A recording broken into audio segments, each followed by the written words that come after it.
German சோதனை. படத்தில் வந்து உங்களுக்கு எலக்ட்ரான் துப்பாக்கி, மெல்லிய அலுமினிய தகடுகள் இருக்குது. அந்த மெல்லிய அலுமினிய தகடு பயன்படுத்தினா எலக்ட்ரான் துப்பாக்கியில் வரக்கூடிய எலக்ட்ரான்களை இணைக்கற்றையாகவும் மெல்லிய கற்றையாகவும் ஆக்குவதற்கு பயன்படுகிறது.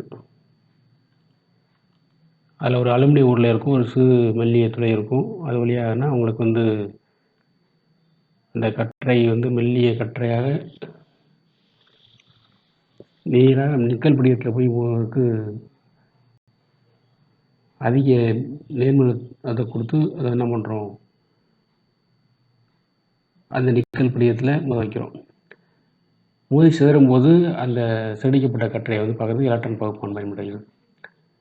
இப்போ இந்த எலக்ட்ரான் துப்பாக்கி மற்றும் எளிமைய உருளை இவற்றுக்கிடையே வந்து HT உயர் மின்னழுத்த மின்கலம் இணைக்கப்பட்டிருக்கு. இதெல்லாம் வந்து அமைப்பில் எழுதிடணும்.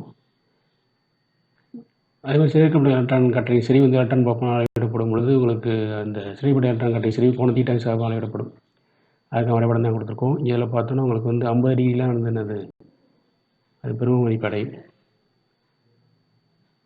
வரைபடத்தை காட்டுது. அதில் வந்து 54 வோல்ட் அப்படின்னா அதுக்கான எடுத்துக்காட்டுக்கு எவ்வளோ 1.67 ஆம்ஸ்ட்ராங்கள் எடுத்துக்காட்டாக 54 வோல்ட்டு V கொடுத்தோன்னா லாம்டாக்கு 12.27 ஆம்ஸ்ட்ராங் பை ரூட் V அந்த ஃபார்முலா பயன்படுத்தி கண்டுபிடிச்சது மதிப்பு வந்து 1.67 ஆம்ஸ்ட்ராங்.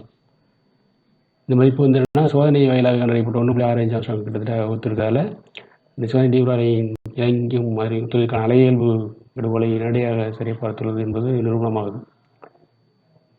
இப்போ இதில் வந்து படத்துக்கு ஒரு மார்க் கொடுப்பாங்க, அமைப்புக்கு ஒரு மார்க்கு. அடுத்து வந்துன்னா அந்த அம்பு